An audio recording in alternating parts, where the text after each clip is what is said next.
First order of business will be to swear in the staff. Would all those who are here from the city of Columbus raise your right hands? And would you please identify yourselves, please, if you intend to speak or participate today? Louis Taba. Anyone else? Nolan, are you going to be sworn in or not? You're just taking the minutes. Do you swear and affirm that the testimony you're about to give is the truth, the whole truth, and nothing but the truth? And so say I do. I do. Okay, thank you. Roll call. Let's do downtown commissioners. I'll start Steve Whitman, or do you want to just call off names, Louis? Let me call off names. It might be smoother. Thank you. Steve Whitman. Here. Otto Beatty. Here. Mike Lusk. Here. Bob Liversidge. Here. Ed Hardesty. Here. Tony Slanik. Here. Annie Palmore. Present. And then Oh, there's always Dana. one. Yeah, Dana's not here, so we have a quorum. Okay, we have declared a quorum. Next order of business is to,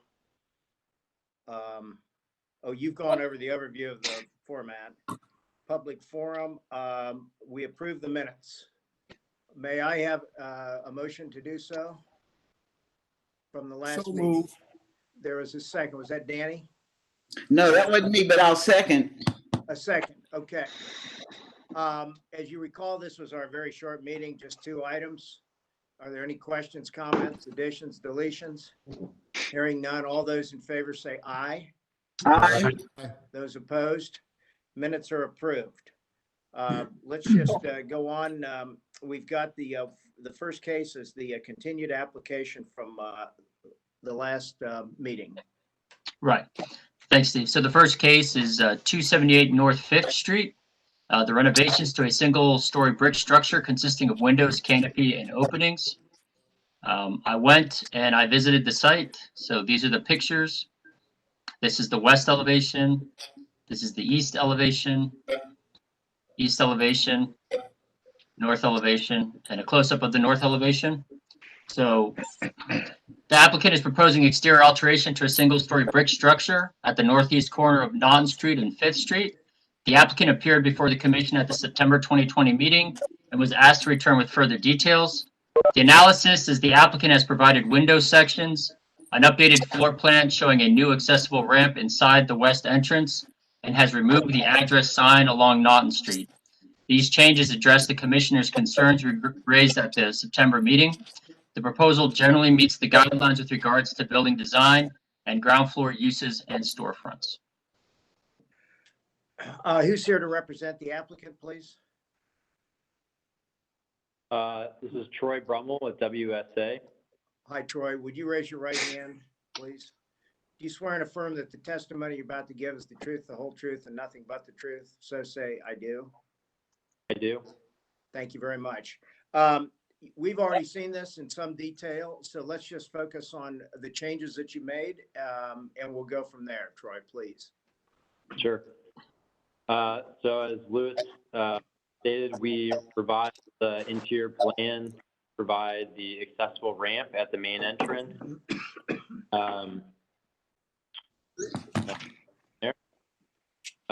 the north side where there is the alternate entrance or the exit, remove the sign address from the canopy there.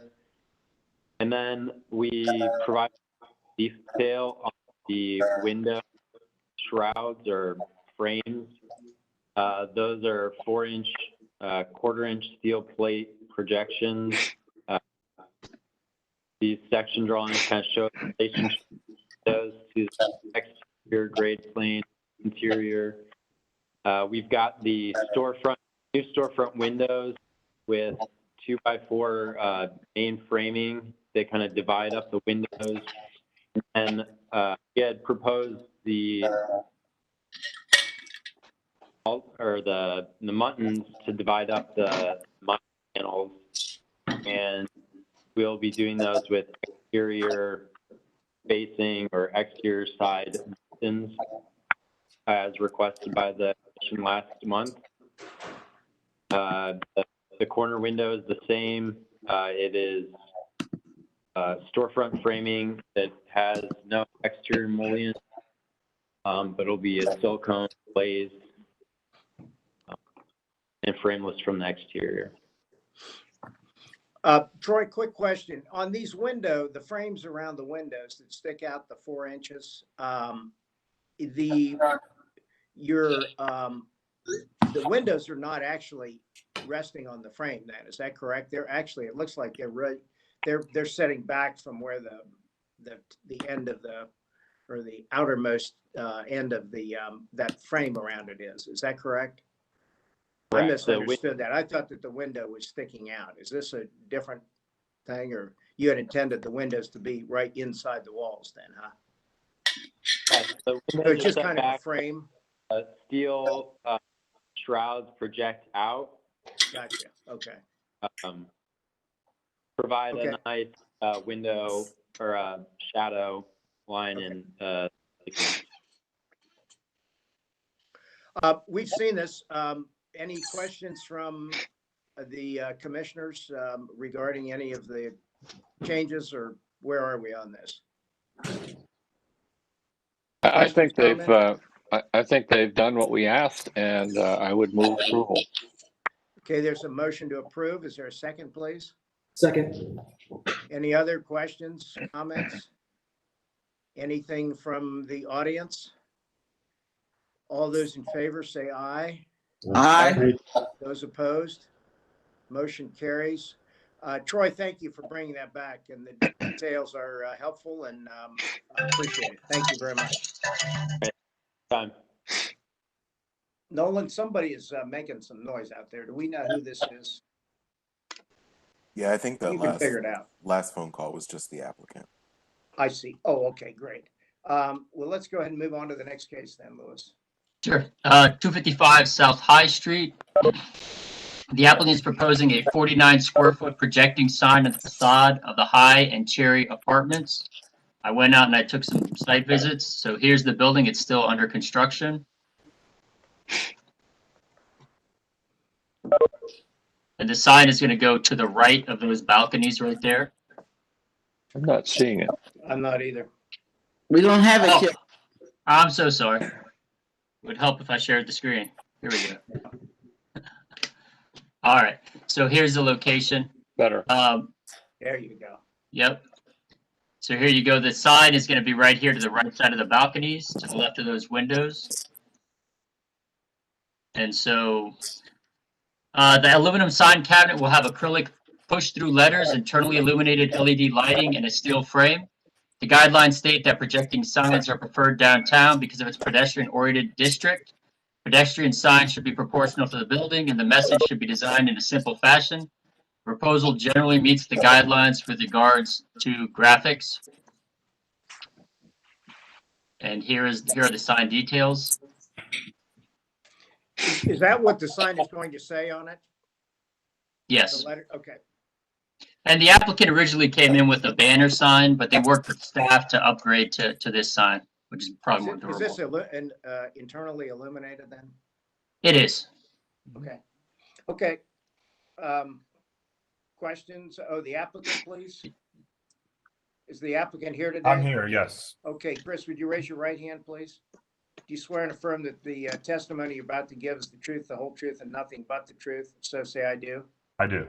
Good. Are there anybody else from the applicant? Okay, No. let's go. Any comments, Chris, you want to make, or? Now we're I just, think you know, this is pretty straightforward. Does anybody have a question? What's the pleasure of the group? I'll move for approval. And Mike, I have a motion to approve. Are there any I'll second. questions, comments? This looks like it goes up about just a little less than 2 stories, starting at the top of the balcony on the second floor to the bottom of the balcony on the 4th floor. So it looks like, I don't think the proportion's bad. Chris, is it going to annoy the people that are in the units adjacent to it?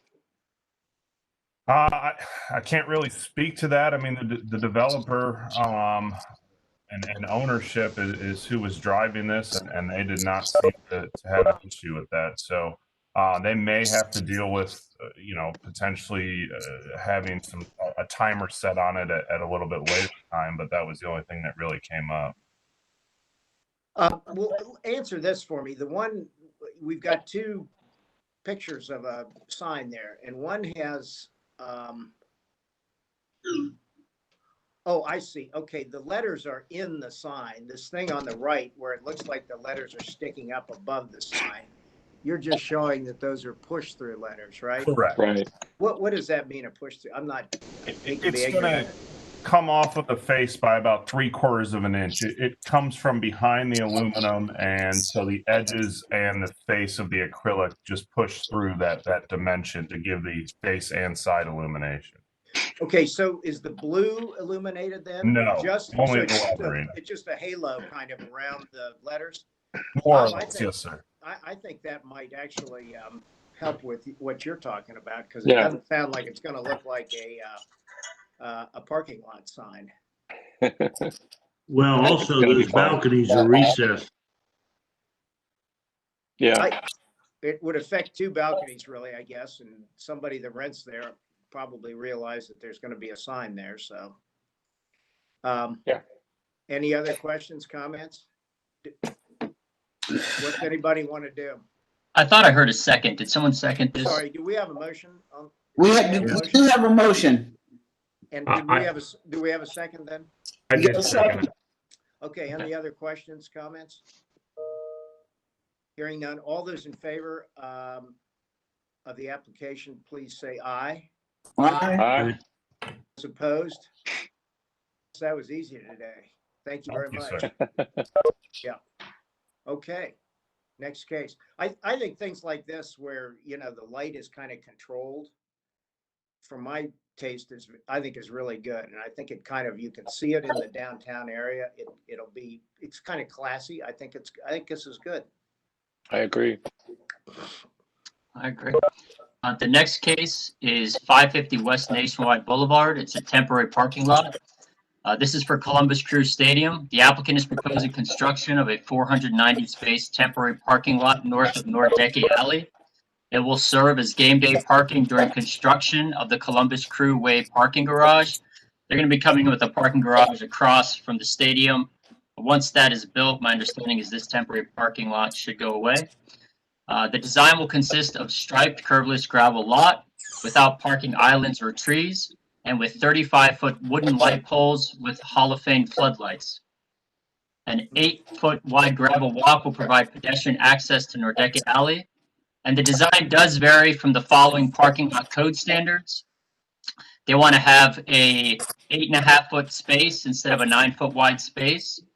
They will not provide headlight screening or internal parking lot trees. And they would provide temporary wooden poles for lighting and would not provide islands or solid bases for parking lot light poles. So it doesn't conform with code in those regards. Staff analysis, the guidelines state that interior landscaping is encouraged where possible as a means of greening the downtown. And when adjacent to a public street, parking lots should be screened in the following two manners: by a masonry wall 3 to 4 feet in height, or a combination of masonry piers and decorative metal fencing. So in summary, the proposal does not meet the code required parking lot standards, nor the guidelines regarding screening and interior landscaping. However, certain flexibility may be warranted considering the temporary nature of this proposal. And the applicant is here. Would the applicant please identify themselves or himself? or Good morning, herself? Jeff Hungonis. Jeff, hi. Anybody else? Dangerfield. Yes, hi, Phil. Okay. John Rewald. Anybody else? Yeah, John Rewald. John, would you three folks please raise your right hands? Do you swear and affirm that the testimony you're about to give is the truth, the whole truth, and nothing but the truth? If so, say, I do. I do. Thanks very much. Anybody can jump in, but to start it off, when you say temporary, what's your thought on how long? Yeah, I'll start us off, and Yeah. Joe and John, please join in. Louis, maybe you could share the site plan on page 6 I believe it is in this document, thanks. Or maybe the context plan helps out with the stadium showing in color. There you go. Good morning, commissioners. Thanks for taking some time for us this morning. We are here asking for a couple things today. We're going to start off with a request for a proposed temporary parking lot. The lot has about 490 cars or so, and the good news is that we have a lot of momentum here. So in addition to construction at the stadium continuing at a great pace, and I'm sure you've seen that from the highway, development will be starting soon, and we'll be here next month or in the month soon thereafter to give you a hint of what that's going to start to look like. So the temporary parking lot would be used primarily for construction parking over the course of the next few years. And it would also be used on game day for some additional parking. One of the reasons that we're pushing for the parking lot in this location is to keep that construction traffic out of the east side of the district, keep it west of the tracks to the extent that we can do that. We realize this is sort of, an off-books kind of request here, but given, the nature of construction, the amount of construction employees on site, and the dynamic nature of the site, we felt it most appropriate to not permanently invest in a parking lot that will be a development site. So that's the basis for our request here. We will have pedestrian facilities that get you to and from the parking lot. And then one other thing to note on this map, and then we can dive into the specifics. This map illustrates a few changes that we're going to be proposing to you. The first, at the northwest or upper left corner of the stadium, we're going to be proposing a new plaza, almost a neighborhood commons, if you will, at the heart of the north side of the new neighborhood. We're going to propose an east-west alley parallel to Nationwide Boulevard, closer to the bottom of the map, and then some additional on-street parking. So you'll see that in the near future, but given the nature of this diagram, we thought it would be helpful to let you know about some things we're going to be asking you about in the near future. You asked about the timeline. We'd certainly like to think that, we could have approval for this parking lot for about a 5-year run, given the amount of development that will be happening on site. You might recall we are working with the City of Columbus right now to build a parking structure that would house, more than 500 cars or so. That is just coincidentally about what this surface parking lot would provide as well. So over the course of time in this parking lot, you could imagine a few construction trailers, construction parking, maybe some laydown area. I think most of us on the call today know how difficult it is to do construction downtown, and we're sort of lucky to have a little bit of site here to work with. But as we start to work through development and sites and property lines, it tends to get smaller and smaller and smaller. So anyway, I'll stop there and either open it up to Phil or John or welcome any questions. Just for Lewis's edification, we have approved temporary parking lots before. They don't need to meet the code with regards to planting and all that stuff. They just have to be designated as temporary. I have two questions. One is with regards more to game day parking than construction parking, but how are you going to deal with people with disabilities? And the second is, can we tie the approval of a temporary parking lot to the completion of the garage? So I'll answer the first one, Bob. if you look at the diagram today, Bob, you know the neighborhood well. Nationwide Boulevard is along the bottom of the image, running east-west. And the crew currently have agreements with those existing property owners on the south side of Nationwide Boulevard to provide plenty of accessible parking served by ADA spots and sidewalks and the like.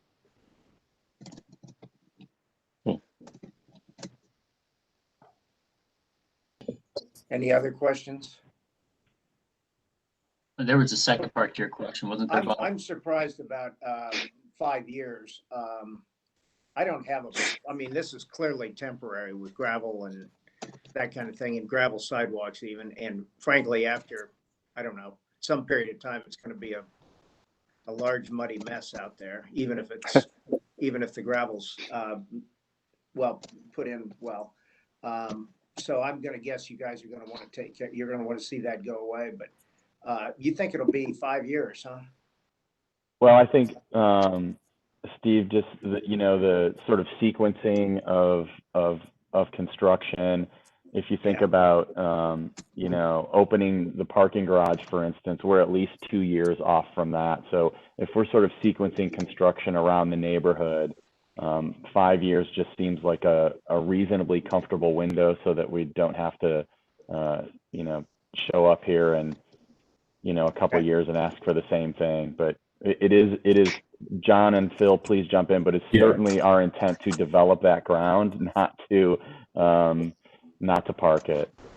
Right. Oh, Okay. absolutely. And if you think of just the phased nature of the delivery and the scale of all these parts and pieces, being constructed concurrently, our goal is to push that construction traffic out of the district, and allow folks to enjoy it as it's being built out. All these right-of-way improvements are going on as we speak.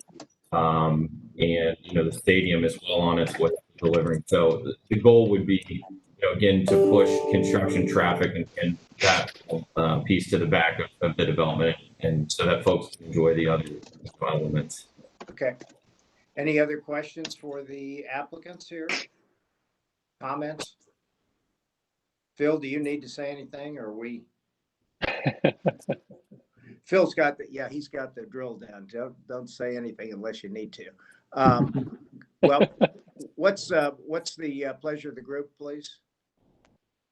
Are we making the 5-year period a part of the legislation?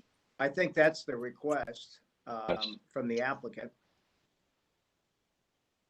I mean, is limiting that a little bit, or having them come? I mean, we can ask them to, you're welcome to do what you choose to do. I mean, I suppose you can tell them it's okay for 3 years, and then they can come back in 3 years and we can do it again, or we can just do it for 5 years.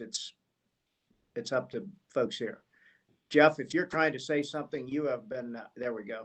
Yeah, thanks, Steve. I think we were hoping for 5 years, just based on, what's been done in the Arena District in our, previous,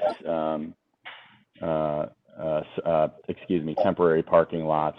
We had kind of a rolling 5 years, and eventually those disappeared. So, that's what we'd ask for, knowing that we've got, a significant amount of development here. And as John said, it's going to sequence its way through over the course of a few years.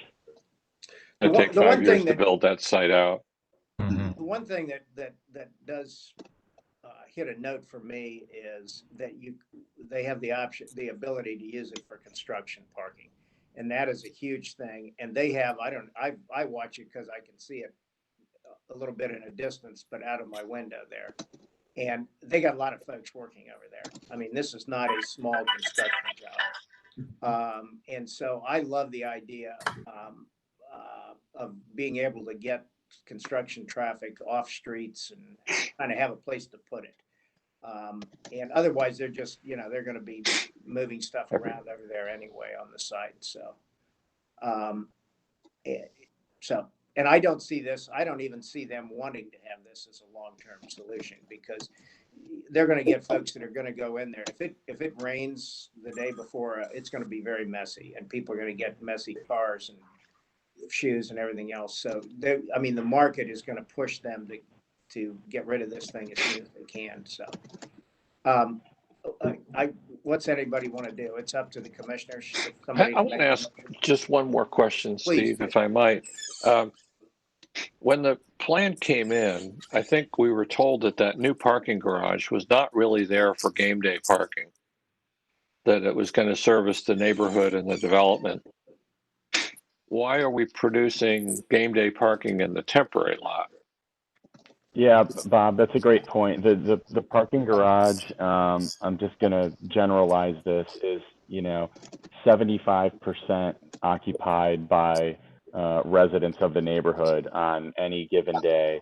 And so there's just a little bit of overflow in that garage for game day visitors, for patrons of the game. I just want to emphasize something Steve said. This really is primarily for construction parking. We have a few hundred, contractors. Yeah, I get that. Urging on it. So, on game day, for instance, it will be monitored very robustly by the crew, just like arena game or nationwide arena games are monitored. So there will be a traffic program in place. So we're not really trying to drag a lot of traffic back there, but we will utilize that facility since it's there in the short term. Yeah, I mean, and to Jeff's point, not only the private development here in the different phases with the office, residential, garage components and the phases of that, there's the riverfront park, there's the pedestrian bridge, there's the right-of-way improvements. There's a lot of us playing in the same sandbox right now, and being able to isolate a space as designated, construction parking will be crucial in the operation of this as various phases. Makes sense.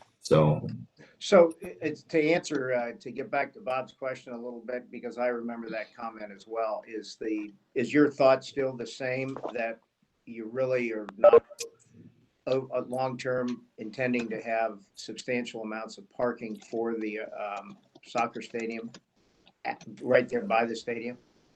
That's correct. There's, I'm sorry, go ahead, Phil. No, sorry, Steve. You're correct. There will be some neighborhood parking available to the crew fans, but not a lot. Okay. Any other questions from anybody? Can we have a motion, please? I move approval of the temporary lot for a period of 5 years. Is there a second? Second. I'm sorry, who made the second? Mike Lusk. Oh, Mike Lusk. Are there any other questions or comments from the commissioners? Anything else from anybody in the audience? All those in favor say aye. Aye. Those opposed? Motion carries. Lewis, you can go on to the next case. Lewis has got himself muted. I was just finishing up the minutes here. No problem. Okay. So the next case is going to be, there we go. 550, same site, Crew Stadium. So the applicant is proposing revisions to the graphics package approved by the commission at the May 5th, 2020 meeting. The applicant is proposing to increase the southeast, southwest, and northwest gate signage from 20 feet by 2 feet or 40 square feet to 35 feet by 3 feet 6 inches, 122 square feet. The commission only approved sign dimensions at the May meeting, with final designs being staff approvable. The guidelines state that new signage should be designed to be a logical and complementary component of the overall design of a building. The proposal generally meets the guidelines with regards to graphics. Okay, and do we have the same set of applicants? We do. Yes. They're still here. I'm going to say, I beg your pardon. Yeah, I'm going to say you folks are sworn in, so take it from here. Great, thanks. Well, again, thanks for having us. We are here to talk about and follow up on our stadium signage package. The map that you see on the screen right now illustrates our 3 primary entrances. These entrances will accommodate 90% of our fans, and we'll talk a little bit more about that the next time we meet with you with some exciting new developments as it relates to site improvements But for today, we'll focus on some of the signage. So you all were kind enough to help us approve a master plan for our signage. And so we're here to make good on some of that early work. Next slide, please. So as you'll recall, boy, this image is really small on my screen. I'm sure it is on most of yours as well. But we're talking about the sign. Luis, if you could point right above the main entry, just past the crew house, which sort of indicates a gate location. And we are thinking about each of these gates as a place at the stadium, not just a door or an entry or a portal, but really a place where people meet and a place that needs an identity. So that's just a little sort of backstory. So our original request from you was a signage component that we estimated at 2 by 20, and surprise, surprise, here we are to ask for a little more. Luis, next slide, please. So we have our first signage and sponsor being tested right now on site in a real application.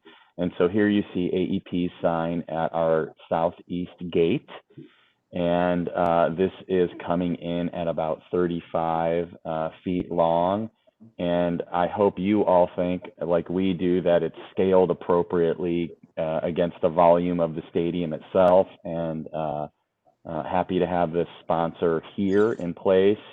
And that's our request. And we have a similar request in size and scale for each of the other 2 gates as well. And we have kind of a caricature or a cartoon of each of those that you might flip through quickly, Lewis, and then we can go back to that original image and field any questions you might have. So you can see the sponsor gate location there, similar condition. That Sprint sign is just an example of the construction type. Yep. And same thing. The red being what has been approved already, right? The red dash lines. Yes, thank you. Okay. So again, this is really us sort of testing in real time on the real, with a real sponsor, what this might look like. And so, Lewis, if you want to head back to that original gateway image with the AEP signage, I'd be happy to answer any questions. That's our complete request, by the way, for this application. And to follow up on Jeff's point from earlier, these gates serve an important wayfinding element for our fans. And so visibility from the street is of utmost importance. We really drive our fans to one of these 3 gates to enter the stadium. So we want to ensure that their scale is enough to be visible from the street. Seems reasonable to me. I'm not sure. It almost doesn't look better, frankly. I think the first round would have looked on a little bit on the small side. It's a really big building. It's a big building. Yeah, I mean, I hope you've all seen it from the highway right now. You can really see the structure of the building coming through, and it's kind of exciting. And Bob, Yeah. You're right. It's a big one. Now, your request, though, is not just that southeast corner, right? Or is it? No, thank you, Southwest Steve. and northwest? It's for all 3 of our primary corners. That's right. Would there be the same sponsor at each one of those? We don't think so. We have confirmation on the gate that we're showing you. Okay. Okay. And is that the sign that's going to be there, AEP, American Electric? That's what we believe, yeah. Okay. So part of what you're doing is they just happen to have a long name too. So you need a little extra length on that. And if you notice, the red thing just kind of is almost a design loop. It's not even a large letter, really. The square that goes around the AEP. Okay, are there any questions or comments? What's the pleasure of the group? I think we've already agreed to staff approval of the content of the sign, right? Yeah. Or at least we did before. So I think we can continue that. And if somebody comes in with a giant round logo or something, and come back and talk to us. But otherwise, if it's about that scale, I think the staff can approve it. Okay, why don't we get a motion on the floor for the request then, if we could, please? Someone want to make a motion to approve the increase in the size? I'll move Tony? approval. Who? I second. Bob, Danny, second? Yeah. Okay. Any other questions or comments from anybody? All those in favor say aye. Aye. Aye. Those opposed? That motion carries. Louis, thank you. Thank you, folks. Commissioners. Appreciate it. Thank you. Thanks very much. Yes. Thank you. Okay, next case.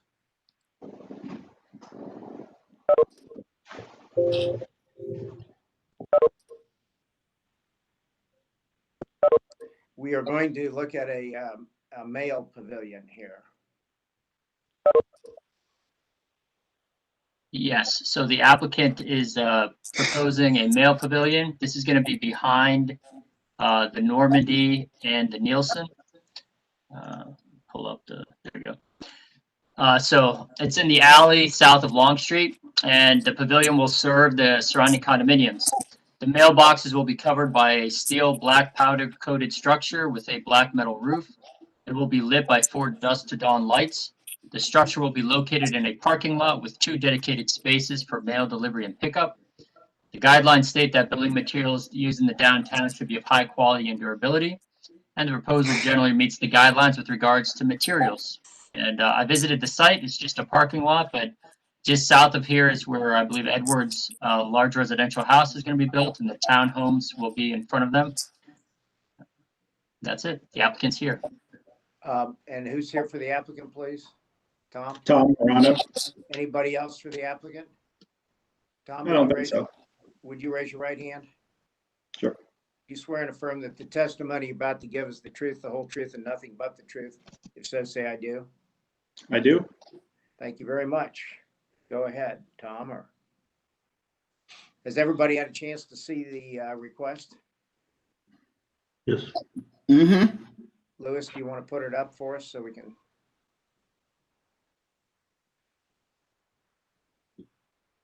That's probably a good place to start. Tom, So this is, show us exactly which one it is. Is it the one in the middle there with the black, looks like a barbecue underneath it? Or is it the one with the slanted roofs to the right of that? well, Roof structure? I can't.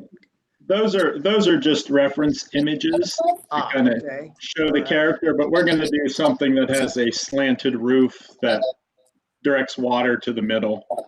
Okay. It's really an open pavilion that just provides shelter from the rain.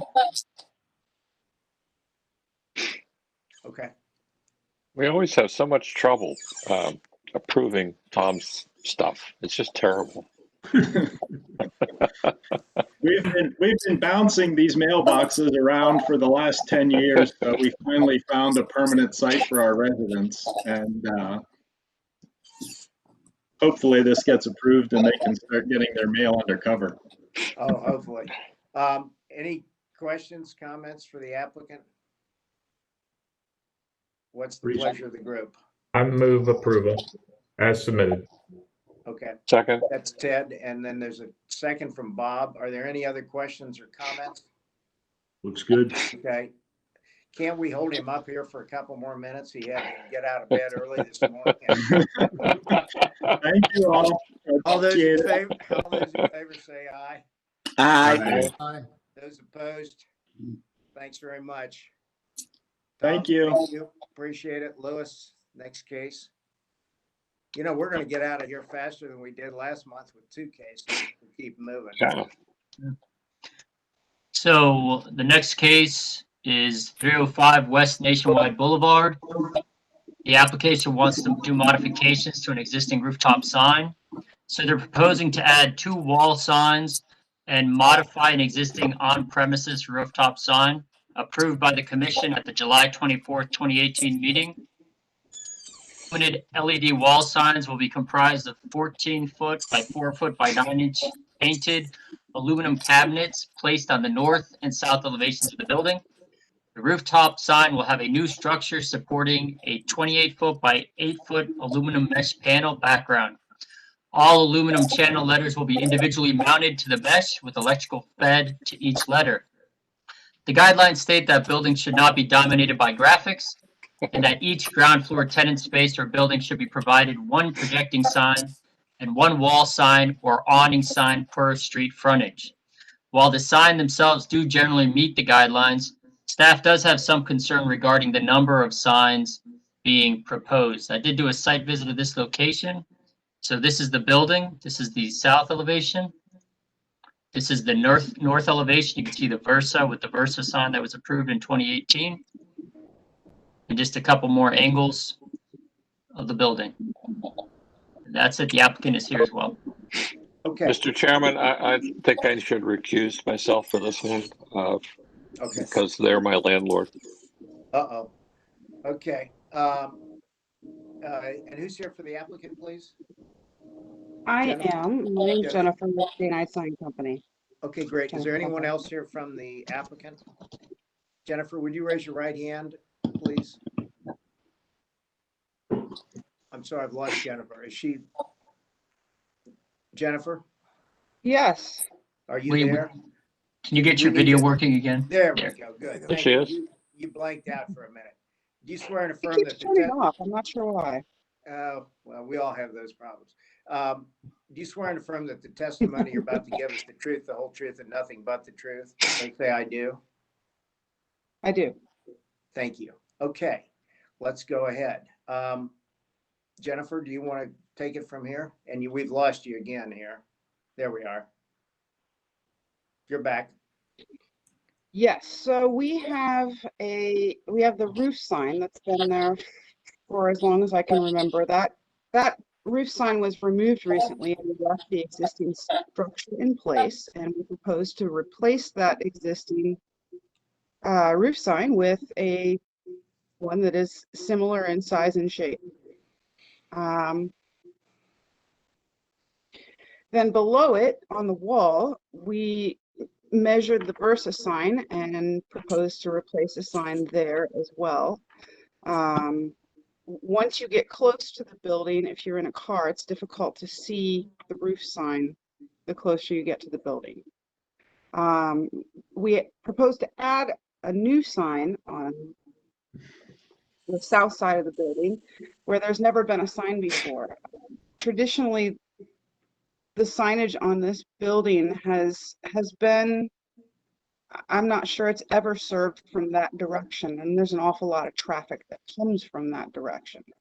So we would like to be able to identify the building from that direction. There's also a parking lot on the back side of the building and an entrance. Okay. The top sign is face-lit channel letters that are attached to a mesh. The mesh was purely for decorative purposes and to attach the letters up there. These would be internally illuminated. We use the existing electric up there. Then the wall signs were to be a large aluminum cabinet with push-through acrylic letters. They would also be face-lit. They'd be white as well, with a blue pinstripe between the two different law firms. These are two separate law firms that are inhabiting this building, as opposed to one. All those names don't belong together. And I would like to point out that the reason that the signs look different from the roof to the wall is to reinforce the fact that these are not all one law firm, and we've swapped the who comes first, essentially, Cooper Elliott versus Meyer Wilson. They had to decide internally who was going to take being first on the roof sign and who was going to take being first on the wall signs. So one firm is Meyer Wilson and the other firm is Cooper Elliott, or it's not Cooper Meyer then, or Elliott Wilson? That is correct. Okay. Questions, comments? I guess I'm with staff in that it seems like an overplayed signage package. related to roof mount as well as the wall sign.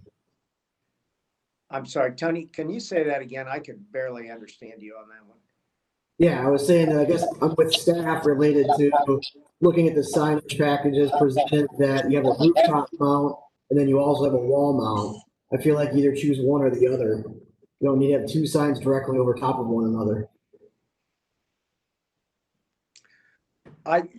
Signs. Well, go ahead. There were two signs when it was Versa, but one was far more graphic and artsy. This appears to be redundant and somewhat confusing.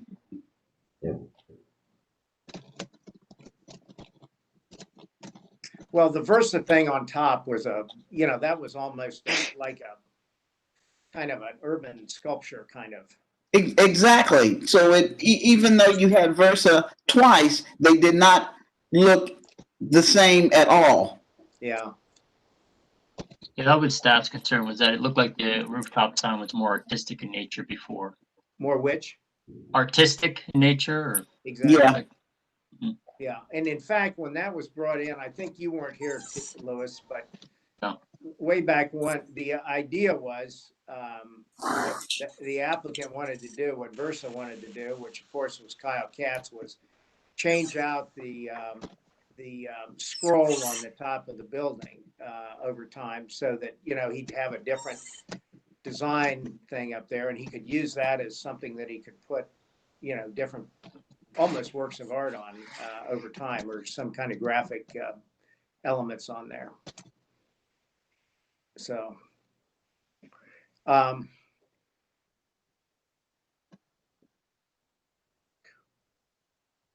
so what's the pleasure of the group? I mean, I kind of have the same feeling too about it's kind of like two signs, one over stacked over the other one there.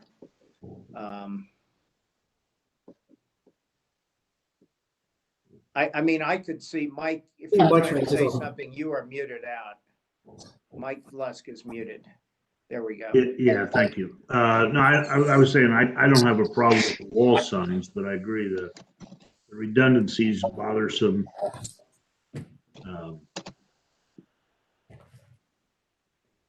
I wonder if it would be possible to, if you left the larger sign on there with the firm name, if you came underneath and made a kind of a smaller one, so that maybe even a little bit lower on the building, so that you can get your identification if you're closer, but maybe not make it look like it's just a simple reiteration of what's on the top of the building. Yeah, maybe if it's an awning or something.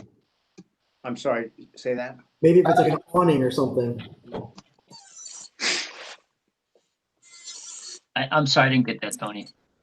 Tony said perhaps awning. Oh, an awning. Okay, thank you.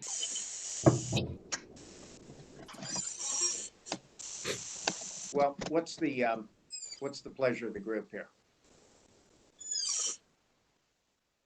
We have a request in front of us. One of the things that the client has said over and over is, we're not asking for anything that wasn't already there, and there's a need for the sign on the south side of the building.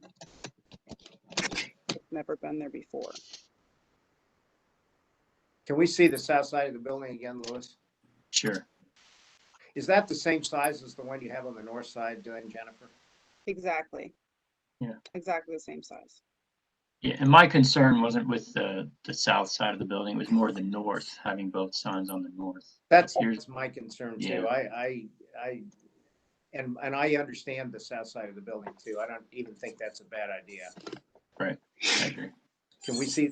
Are you trying to get us that again, Louis? Yeah. Just give me a moment here. I'm trying to get it all set up. There we go. Yeah. I think that makes all the sense in the world. Let's go through this one thing at a time. Does anybody have a problem with the sign on the south side of the building? No. No. So we're saying that looks okay. Let's scoot back to the north and look again for the north side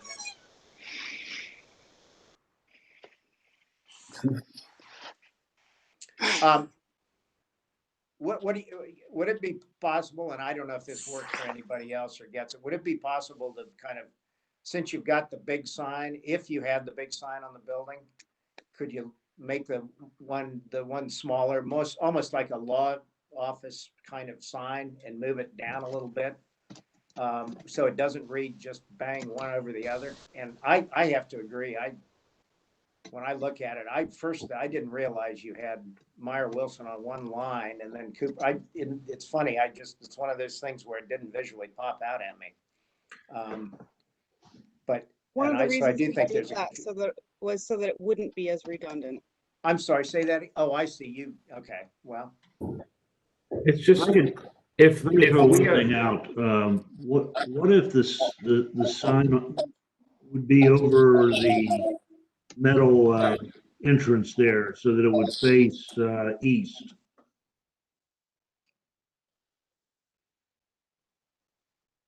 and the same size, you mean? I think it'd be a different size possibly, but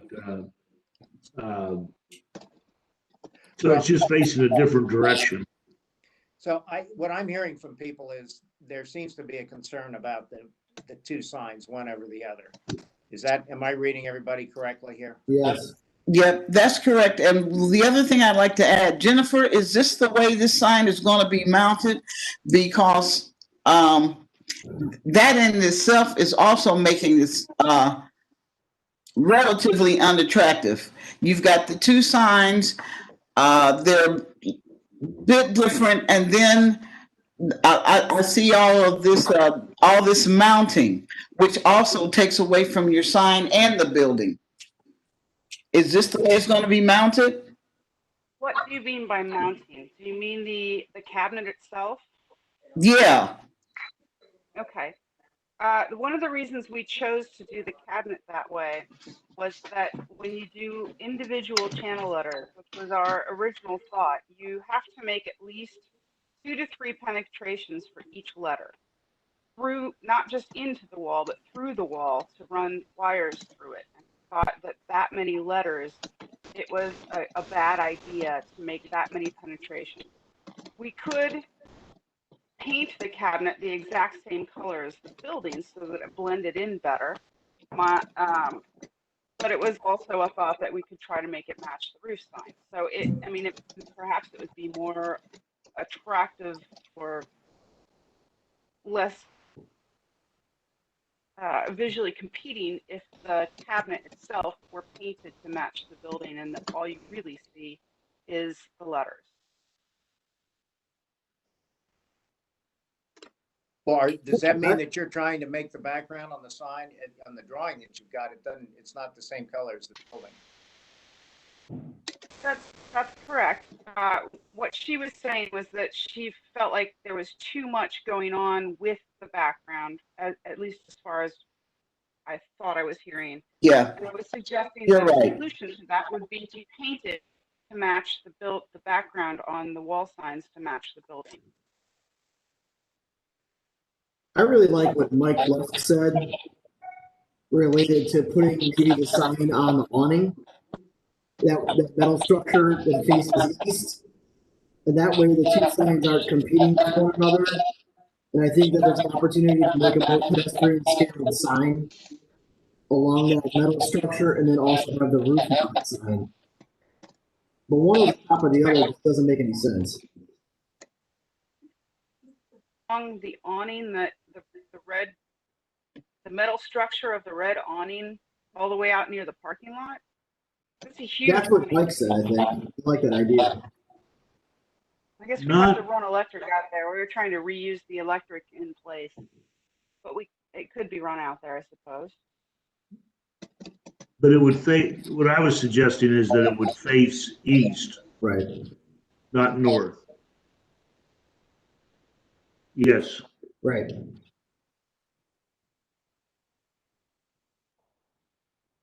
I like that idea. Well, but what size? If you stick that on that's going to be, I think it's going to feel very large on that canopy. Yeah, it has to be sized appropriately. Yeah, I was going to add that If you stack those letters on top of each other, You could put one name along that canopy. So you've got Meyer Wilson and Cooper Elliott. So one of those names is going to fit on that canopy, but not both. Well, I guess what I want to say about this is if the big sign on top of the building stays, the visibility from an automobile is more than covered.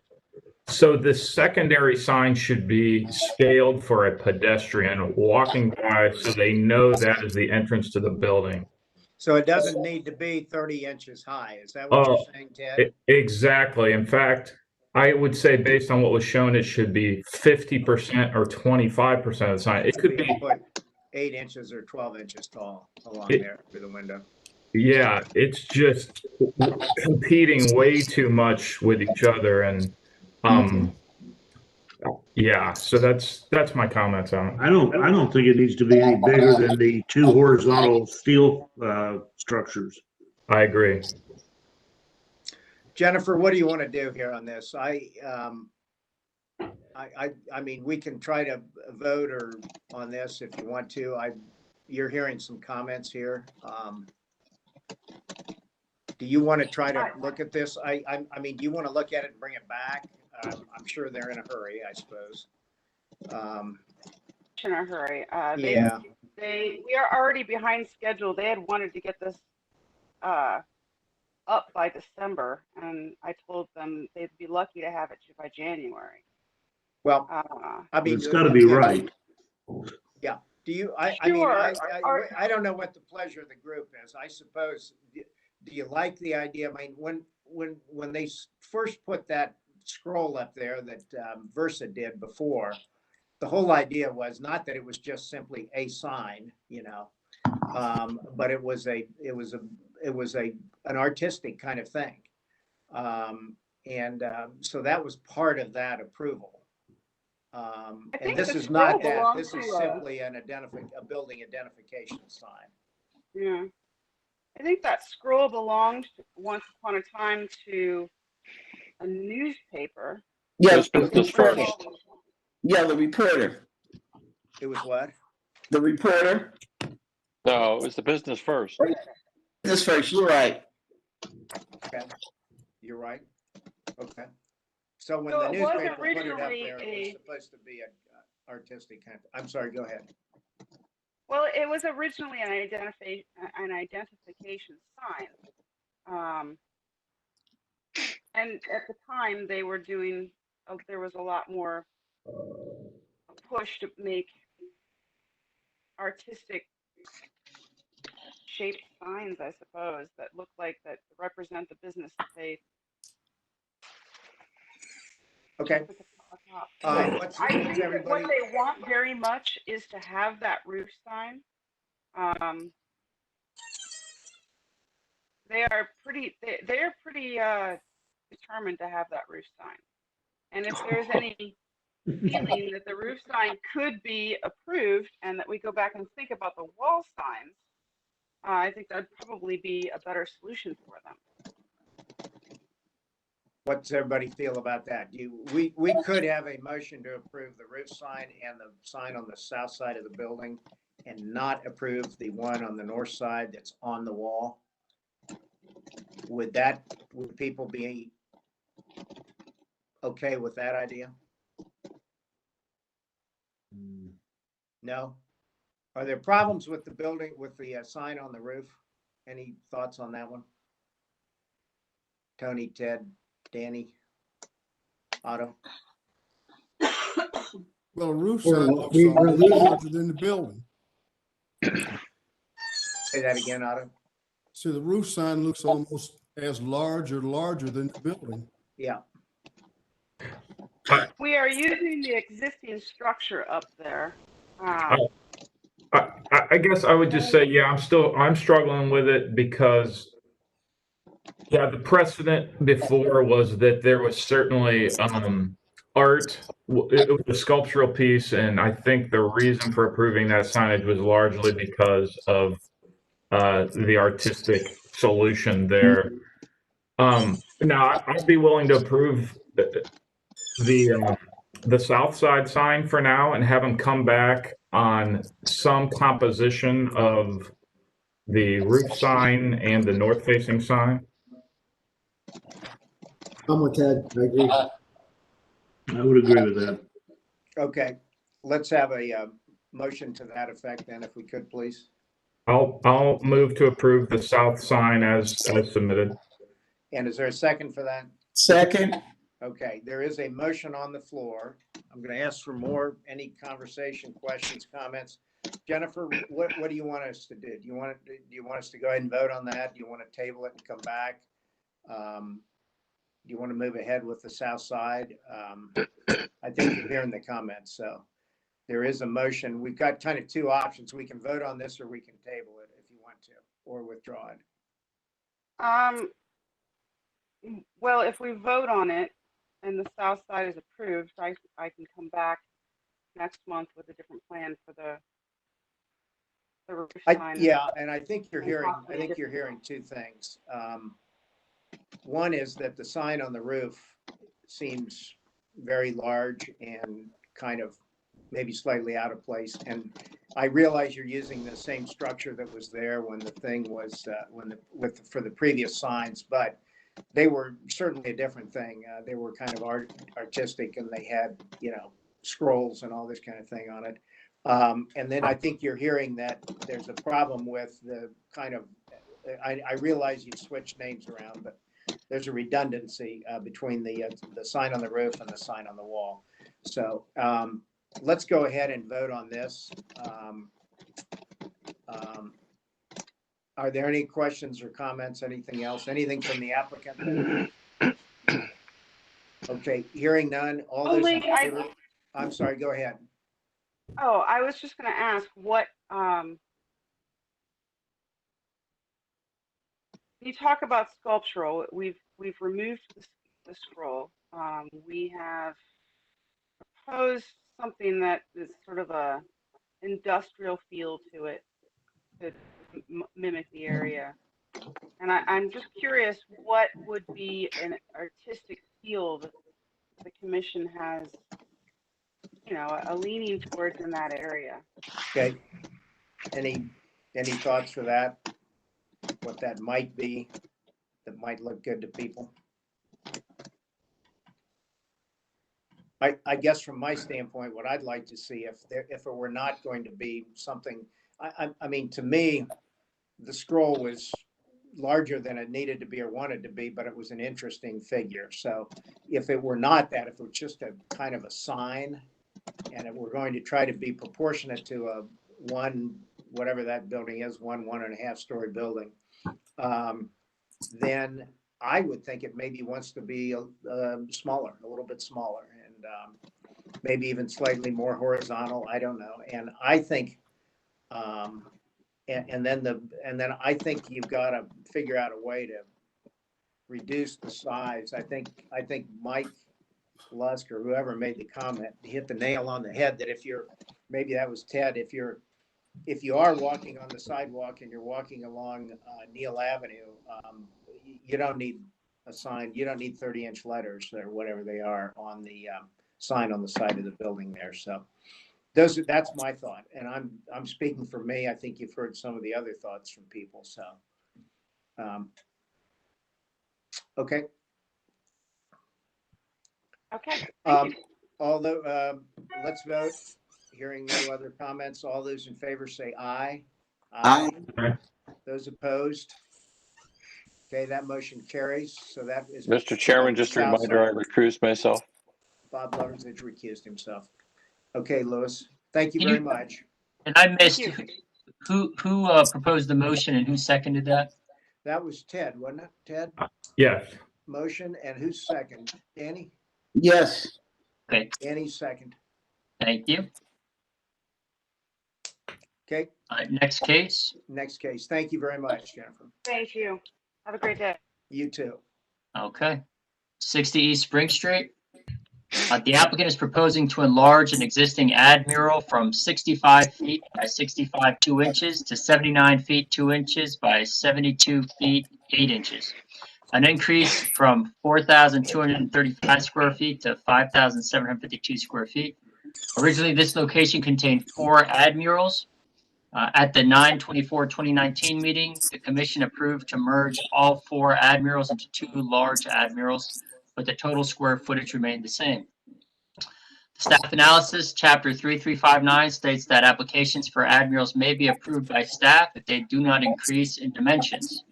The guidelines state that the installation of ad murals should be limited to blank walls, be appropriate to the architecture of the building, and that area context and character will be considered as part of the review. The proposal generally meets the guidelines with regards to ad murals. I did do a site visit of this location. So this is the ad mural in question. You can see that there used to be 4 panels, each one fitting into one of these squares, and then 2 over here. Here's a close-up. There you go. And the applicant is present. Okay, who's here for the applicant, please? Coleman and Randall Sistrunk. Randall, are you on? Randall, Good. could you please raise your right hands? Do you swear and affirm that the testimony you're about to give is the truth, the whole truth, and nothing but the truth? If so, say I do. I do. Thank you very much. Randall, are you able to pull up your slide presentation? I'll pull it up for you. Oh, good. Thanks, Louis. No problem.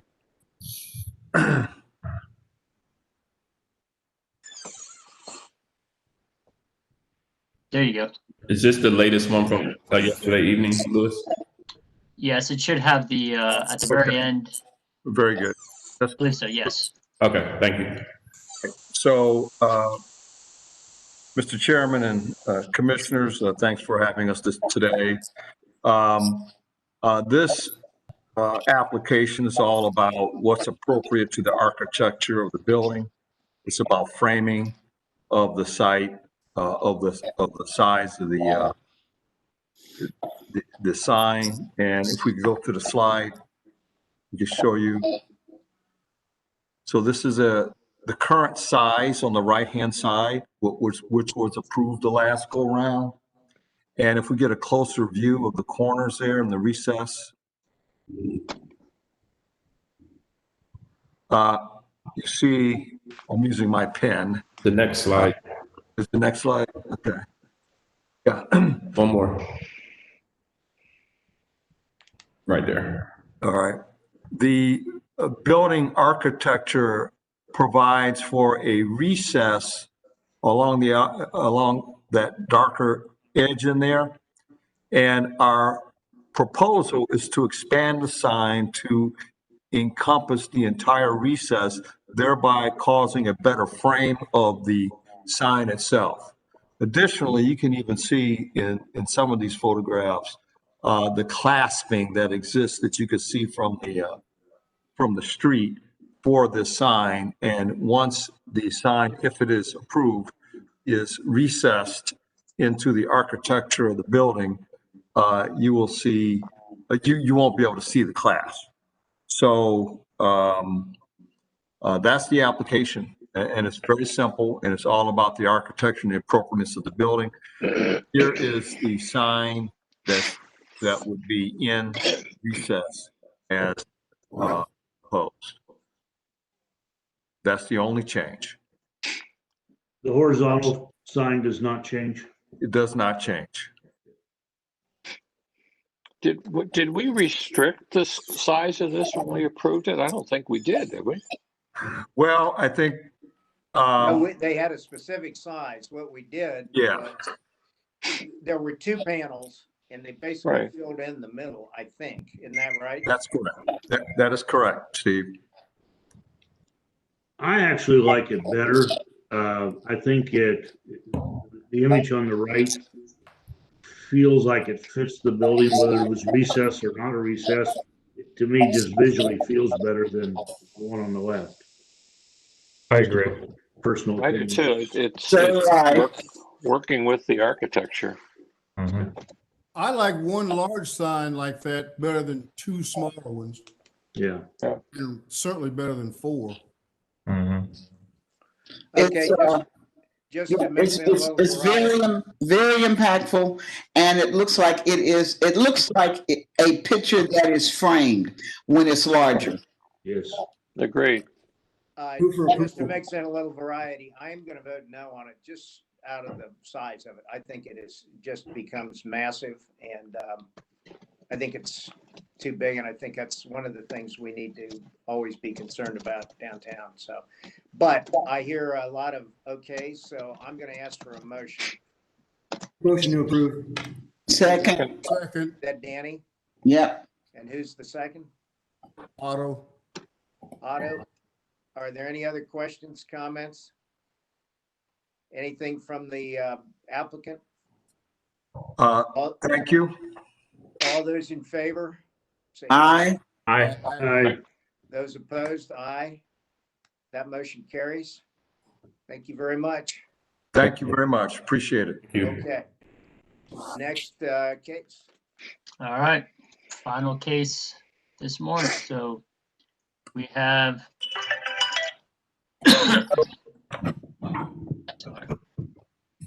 a conceptual application. I was going to ask if this were conceptual. I couldn't tell on the your minutes there or whatever they are, your agenda. Yeah, sure. I mean, section D is always going to be conceptual applications. Okay. Yeah. So it's 66 North High Street. The applicant is proposing renovations to the ground level tenant space at the corner of Gay Street and High Street. The proposed restaurant space will include new storefront windows and doors and existing openings, canopies, and sidewalk cafe seating areas. The guidelines state that the design of commercial storefronts should be complementary to the associated structure while creating pedestrian interest and interaction. Patio design and border delineation material should be compatible with the primary structure in terms of architectural character, materials, and color. And outdoor spaces should not create visual or physical obstacles or hazards to adjacent buildings, streetscape elements, or pedestrian travel or thoroughfares. My original staff report indicated that I was concerned about having adequate pedestrian travel around the patio. But the applicant, since I released my staff report last week, they have modified to allow pedestrian walkway of at least 6 feet around all sides of the patio. So I did do some site visits. Moment here.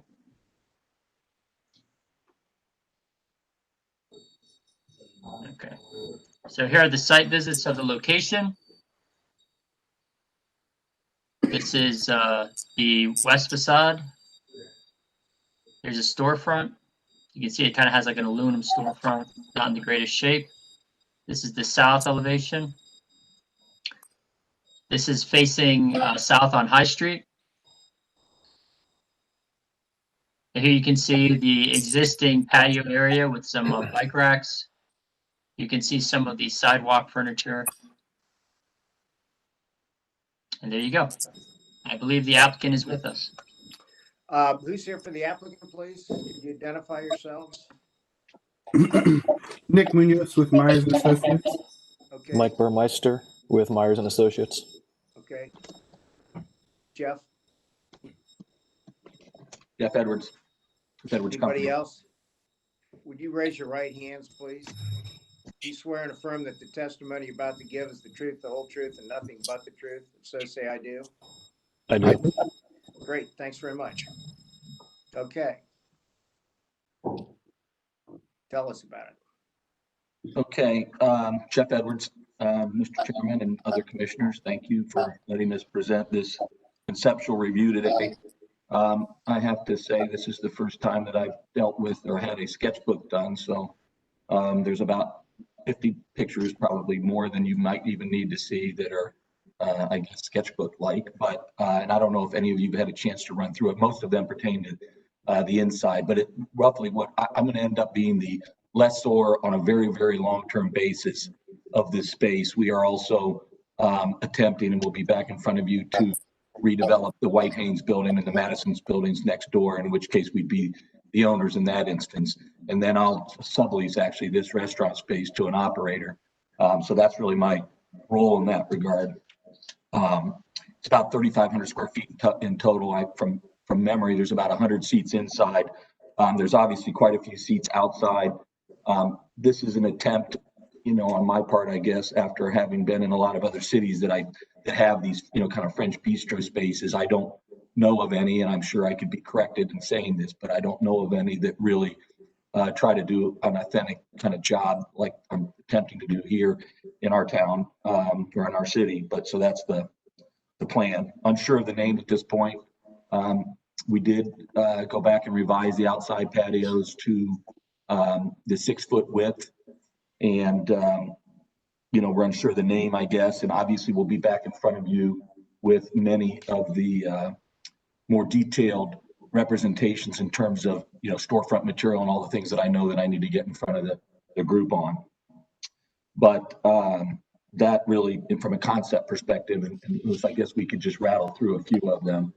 But since this image was generated, we kind of lightened up, because I think the High Street side of the patio, which is, I think, slide, it's a further slide back maybe.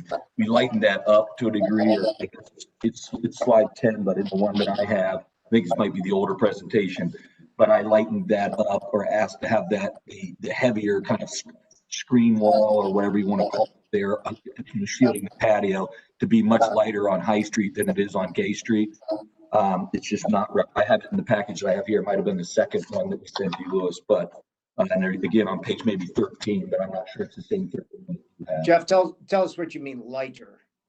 High Street. It's more less heavy in terms of kind of that the panels, that separate the patio. And the other thing we did too that I'm not seeing in this particular sketchbook, I thought that the plant material in this one was, and I'm still not happy with it, even in the second presentation that we didn't maybe get to in time.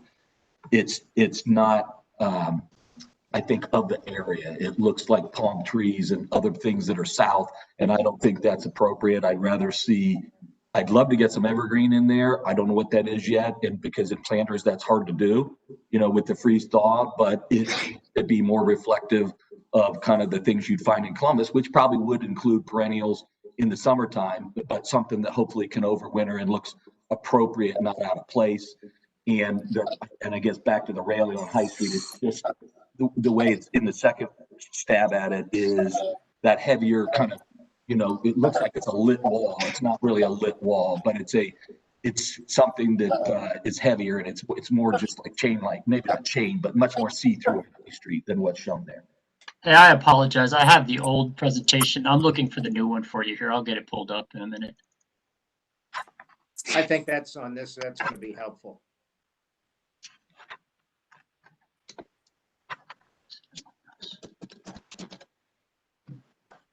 I mean, it's a beautiful old building that's kind of been neglected, over the years. That's a great building. That's a spectacular building. So we're going to try to not. That was the dispatch, the headquarters of the dispatch at one time. Exactly. I think it makes, Bob, I was gonna do some research or have some research, because Grand Rue means High Street in French, right? So it's appropriate, but I don't know that I love it yet, so I looked up, because I think dispatch may have been, but this is what we want to find out, may have been the original tenant. They were. I'm sure they were. Well, so I looked up the words, the dispatch in French, and it has some interesting, translations too. So maybe we go that way. But it's a great building, and I'd like to not harm it. If we can put something in place that looks appropriate, I guess. Hey, Jeff, I apologize. I went ahead and I pulled up the correct submittal. So if you want to go through it, I have it pulled up. So I guess to exemplify the two things that I mentioned, maybe go to page 13, or even go to page 10, maybe. Please, I should say. That's fine. So you can see there. Other than the palm tree, that looks great.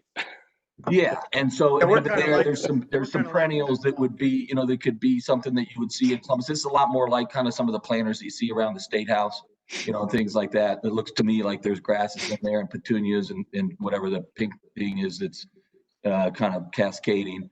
But you can see where the seating group, and I really would like to have the seating group on High Street be more really classic, even like you'd see in a Parisian bistro where they're kind of two tops. And a lot of times it's maybe somebody just having coffee or a drink or something like that, kind of facing outward as opposed to real meal, because right inside of there is kind of the smaller bar area. But along the Gay Street side would be, kind of full outdoor dining is the thought. This is Otto. It's certainly nice to see something like this on that corner. Yeah. I think it's great. Me too. Great. Exciting. Wow. On all levels, on the look of it, but also the what I think the product will end up being. And I think it's a great place for it too. But I should probably say too, so on the inside, it's been boogered up a bit too. And so we're going to take it. I mean, there's a lot of good stuff still in there. I mean, there's actually a mezzanine that exists that was closed off, but the ceiling has got beautiful plaster work. And there was a kind of a drop ceiling placed in the front of the space. So we'll return it all to the kind of the full height and access the mezzanine. It has relatively low ceilings. It's only about 7'6", but 7'6", but the rest of the space is probably, close to 18 or 20. And we'll put the plaster ceiling back in the way it is, or at least renovate and expose it. Cool. That's it. Really nice. You know what? I don't want to take anybody's thunder away, but anybody have any questions? I think this thing looks great. It's fantastic. Absolutely. What Jeff, what are you planning on doing? It looks like you've got kind of folding glass doors along at least Gay Street, maybe on High Street as well. Are those new? Do the existing windows come out? And what's there now? Yeah, the existing, it's kind of, run of the mill, if not worse than run of the mill aluminum storefront currently. And we have actually in those upper spaces that are currently shown as windows above the awnings, those are just aluminum infill panels. So we would replace these with operable storefront below, and kind of this window system is proposed, although we got to get into the details of it above. I think it might be nice to do it, and it probably historic. I don't know whether it would have been metal, and Bobby might offer opinion whether it would have been metal or wood. So I don't know. We could maybe go either way in that regard, I guess.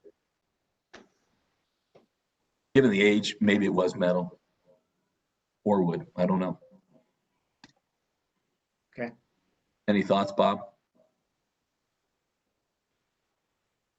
I'm sorry, I was muted. I guess we could look at the upper floors to get a hint. Yeah, it may have been wood originally, but I think metal would be fine. And I think opening up those transom windows is going to be spectacular. Oh my gosh, yes. That's great. Okay. Well, thank you. So Awesome. we'll be back again when with real materials and real colors and all the stuff that we need. Great. Yeah, that's Thank an you. easy Forward one. to it. Okay, thank you. Thanks for bringing it down. It looks great. Great, thank you. Okay. Next, Louis, anything else we got to go over? Yes, give me a moment here. I'll pull it up.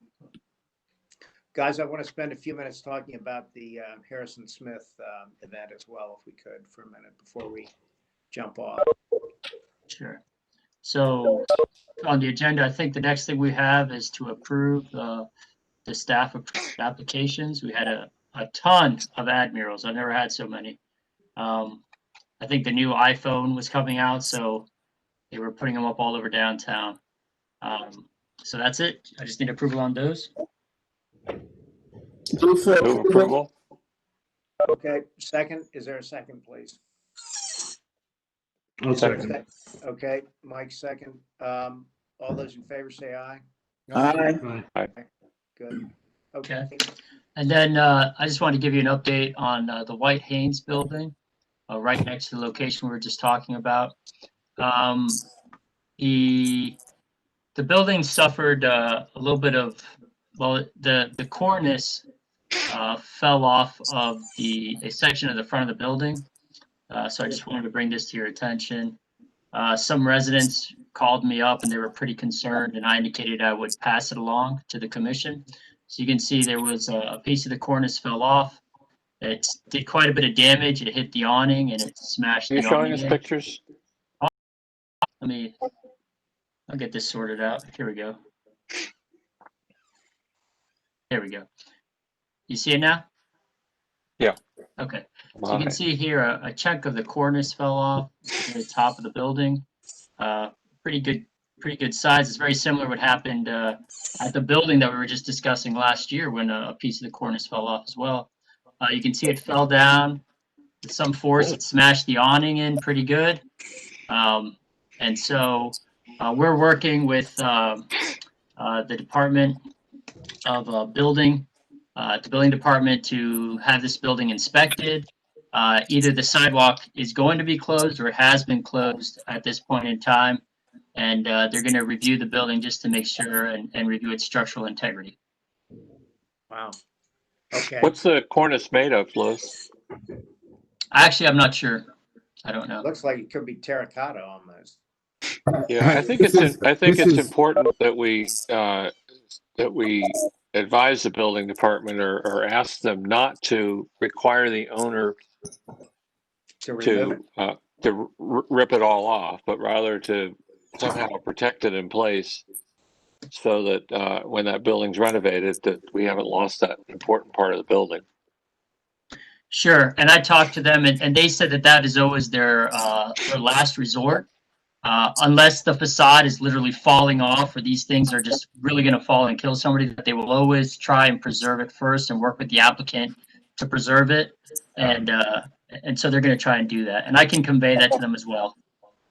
Yeah. Commission indicated that concern. And let's make sure we keep that area closed.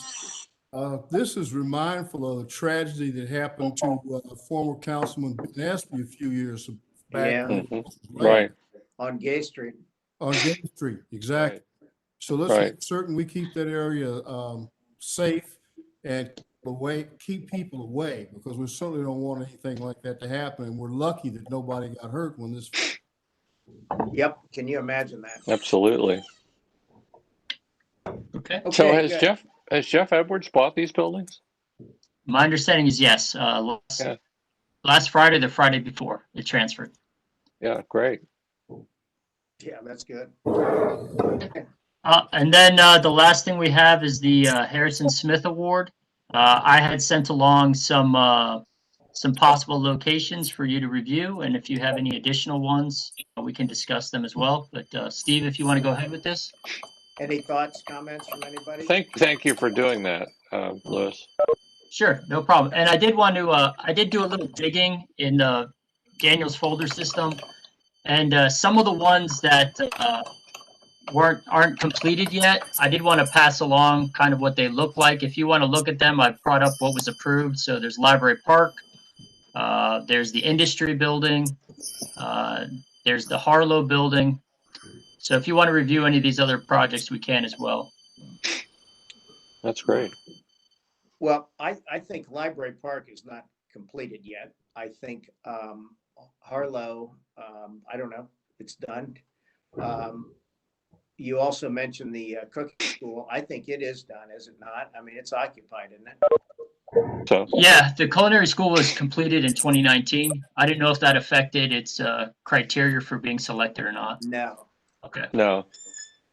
It's a little loose, Louis. The criteria is a little loose. You haven't cranked us down on this yet. It's the only thing left that's loose. You have it. We're not as fussy as some of these procedure people here. Right. What's everybody's thought here? What's the status of the municipal power plant?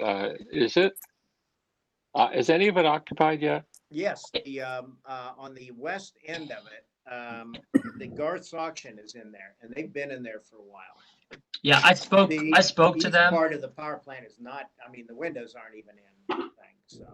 Yeah, I spoke to them about this because I was trying to get information, and they said that, like Steve said, the west side's occupied. The east, they're not done with the east side, and they asked that they not be up for consideration for the award until maybe next year when it's done.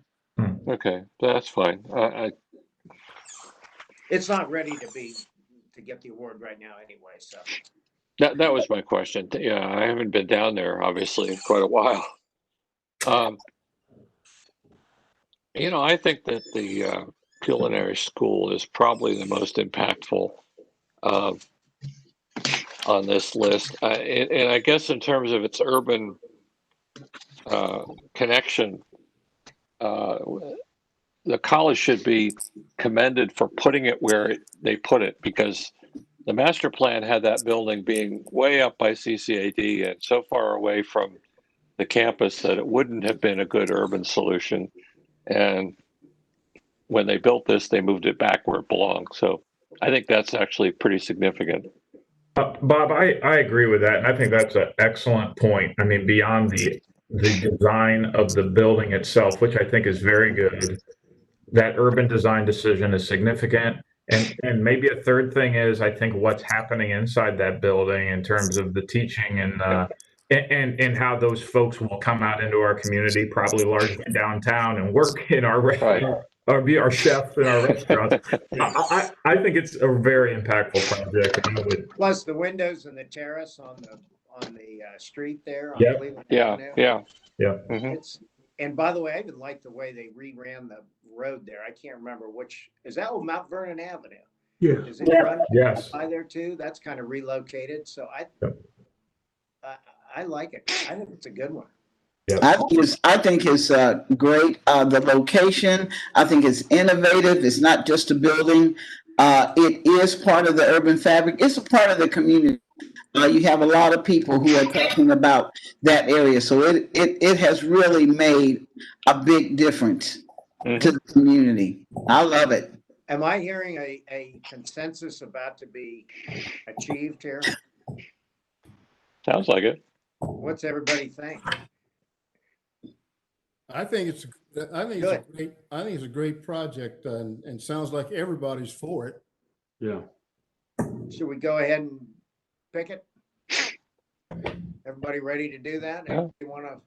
Anything else you want to consider? Tony, you okay? Well, sometimes we've done two. I've never had a problem just doing one, but I think one is better.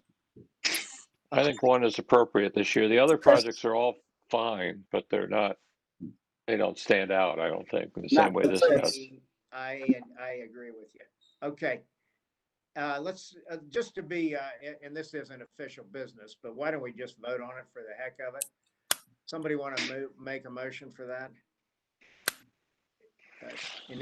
I move to make the Culinary School the recipient of the Harrison Smith Award. Okay. Is there a second for that? I would second. Any other questions or comments? All those in favor say aye. Aye. Oh, it's unanimous this year.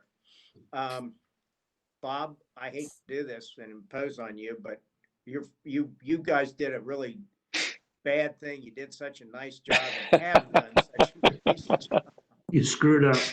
Are you going to be? Well, I have to tell you, the person who did that no longer works for us. Oh, you're kidding. Oh, gosh. But it's a file on the computer. We'll find it. We'll do it. And if I need to, she'll come back and help me. We'll get it done. I just want you to know that I know, and we all know that you do that every year, and it is just a very classy thing. It's just very well done. So we're happy to do it. Good. Well, thank you very much. And is there anything else we need to discuss here today? I'm going to need the detail for that. You know, the official title and all that. Where do I get that? Lewis, is that something you can? Down? I can do some digging and see if I can find it. And maybe somebody needs to contact Columbus State too, Lewis, along the way, if you would. Okay. If you need to. Maybe, sure. Because maybe, who knows, the application may have called it ABC and now it's CDE or something. I don't know. Well, I think they've named it after. Cameron Mitchell. Cameron, yeah. And I think we need to be careful to make sure that it's got the right handle on it. Okay, good. Yeah, I'll coordinate that. Thanks, everybody. Lewis, I'll send you an image of one of the awards in case you don't have it, so you know what. I don't need a lot of information, but I'll send you one so you can see what it needs. That'd be great. And if we in the past recognized the architects and the contractors and do we recognize Columbus State? I don't know what do we do the best? Yes. All the above. all of the above. Yeah, I think we recognize Columbus State. They've done so much in the area, and I think it's great to recognize a building on a college campus. Mm-hmm. I do too. Yep. Good. Great. Okay, everybody, thanks very much. Sure appreciate All right. your time today. Have a great one. We'll Good meeting. have a great rest of the week. Yeah. Ciao. Bye. Have a good day, everyone. Bye-bye. Thanks, Lewis And thank you. and Nolan. You're welcome.